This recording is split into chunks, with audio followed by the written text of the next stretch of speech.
ერთი ეგეთი პიესა მიყვარს ძალიან სტუდენტობიდან რა, სიდი პიერ კორნელის. ეგეთი ის არის დრამატული სიტუაცია. სიდი, რომელიც არის რაინდი და რაინდობა მოგეხსენება მოიცავს ამ რაინდული წესების სრულად დაცვას. სხვა შემთხვევაში რაინდი არ არის ღირსი, რომ შეირთოს თავისი წრის ქალიცოვა. და მოკლედ ეგეთი რამე ხდება, რომ სიდის სატრფოს მამა შეურაცხყოფას მიაყენებს სიდის მამას. სიდი ვალდებულია, რომ დაიცვას თავისი რაინდული ღირსება და მოკლას თავისი სატრფოს მამა, რითაც ვეღარ შედგება ამათი ქორწინება.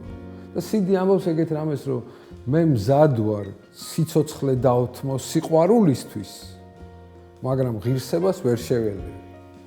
ხო და რაღაცა კაცის მოდელი ჩვენ კულტურაში დაახლოებით მეც მაგ წარმომიდგენია, რომ რაღაცა ვალდებულებებსა და გრძნობებს შორის გაჭედილი დრამატული გმირი არის კაცი.